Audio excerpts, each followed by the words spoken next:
Hello everybody and welcome to a brand new episode of NBA The Show. I'm Justin. I'm Kris. Alrighty guys, today we are going to do something a little bit different on the show today. Me and Kris are going to go through what we call a debate. And this isn't a presidential debate, Kris, is it? No, absolutely not. Not at all. We are going through the top player at each position for this season thus far. Which is only a few games, Kris, so it's really hard to, critique players off a few games. But we know what, trends. We saw what they did last season, so we know what we can roughly expect from all these players. Mm-hmm.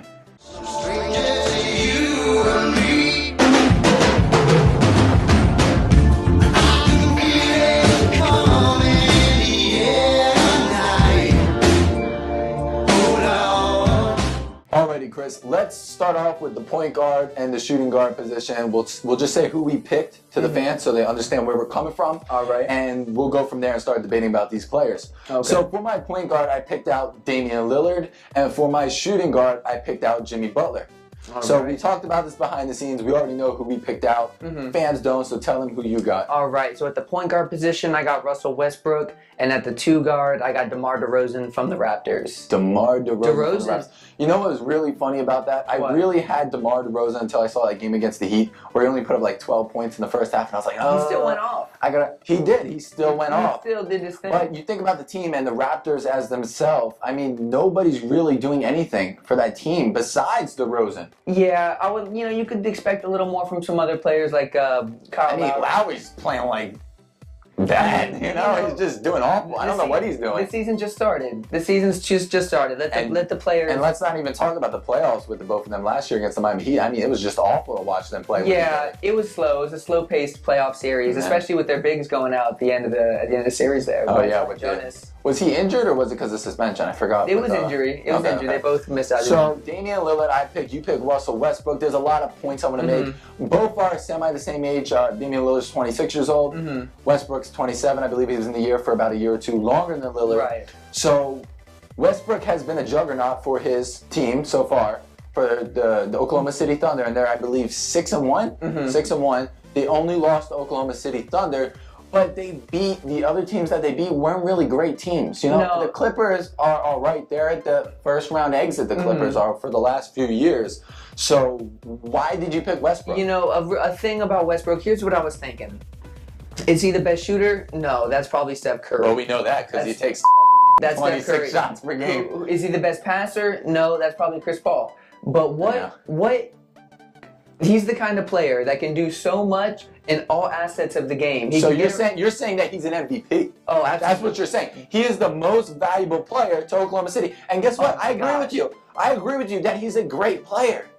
And he has great numbers. We've seen almost 10 assists per game and over 10 rebounds per game. We can't say he's a ball hog, but he's the guy who just runs into people and kicks it out if he has to, but if he doesn't, he tries to get that foul call. Absolutely. He does look to get the foul, and he does drive the lane a little over-aggressively at times, but who can guard Westbrook, and who's going to shut Westbrook down? Well, think about it. Let's be honest with you. Westbrook is more of a shooting guard than a point guard. I know he's he's more of a shooting guard than a point guard.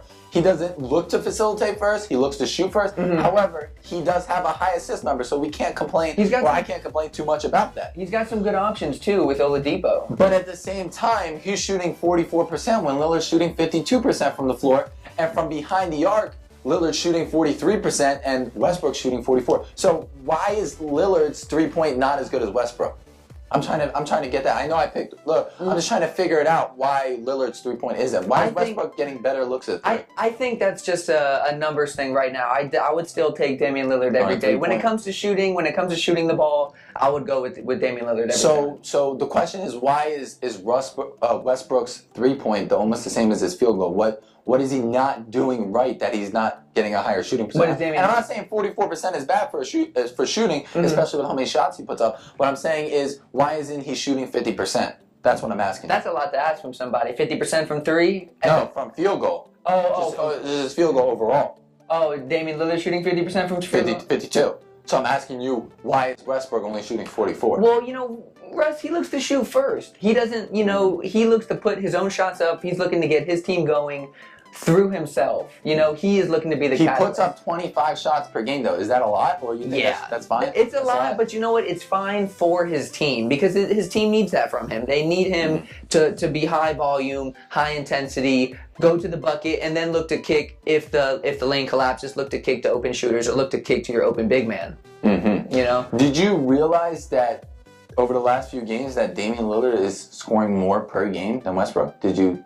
No, I failed to notice that, but I totally believe it knowing how good Damian Lillard is. I mean, don't you feel that they're both of their surrounding cast isn't great? You know, CJ McCollum can score. You know, he's great. And their center, they have Al-Farouq Aminu and a few other players down there. Plumlee. And Miles Plumlee. It's actually Mason Plumlee. I apologize. And for the Thunder, they have minimal Enes Kanter. They have Oladipo, and they have Adams at the center. So both of them don't really have a great team to work with. So their numbers can be really great. You know what I'm saying? Absolutely, absolutely. Because almost if we go back to Kevin Love when he was on the Minnesota Timberwolves, you would see that he got all these rebounds and all these points, and then he comes to the Cavs and it didn't settle. But to be honest with you, it actually came back to him later on. He's averaging 20 points per game. He's doing good. So he's doing pretty good. He was doing good, but it takes time. His stats were inflated though because he was just a really good player on a really bad team. Referring to back to. All right, that's the point guard. I'm sticking with Damian Lillard hard on this. Russell Westbrook. Just sticking with Russell Westbrook. It's crazy how it's all going to pan out. We're going to see it at the end of the year. Absolutely.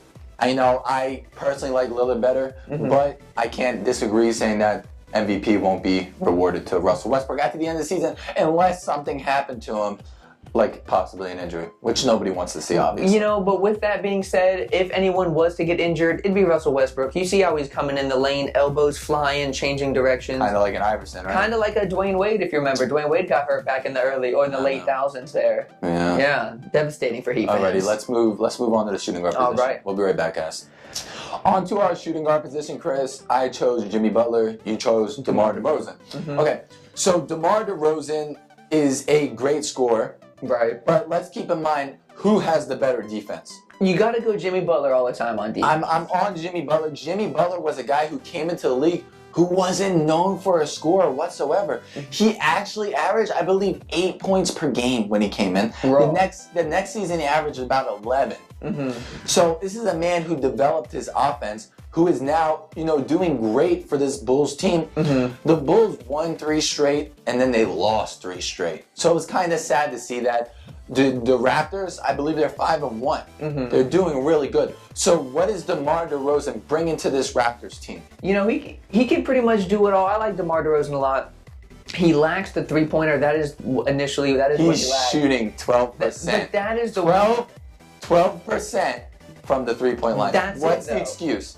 He only takes 1.5 a game. But why is he shooting 12%? I don't think he takes enough to get hot. And he's a good free throw shooter. He makes 80% of So why is he a bad three-point shooter? That's not his shot. I think it's not his shot. I think it's a psychological thing. It could be like in the playoffs last year against the Heat. Remember when he did awful there? But Jimmy Butler, 6'7". They're both. I think DeRozan 6'7", 6'8". Right, 6'7". Pretty much the same size. But Butler, for this Bulls team, who wasn't a shooter and wasn't a three-point shooter, but now this season thus far, he's shooting 47% from behind the arc. This is Butler. Keep in mind, the guy who came into the league who can't shoot.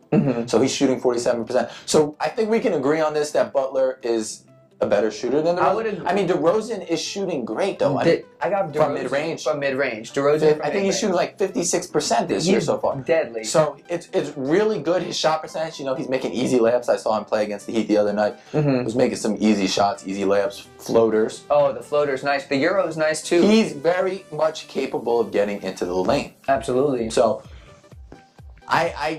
it was so hard to choose. These two are so great. They're out of the discussion with Clay, who's just been awful this year so far. He's a very slow start. Very slow start. Dwayne Wade had a few good games, few bad games. So these are the two shooting guards who are just at the top.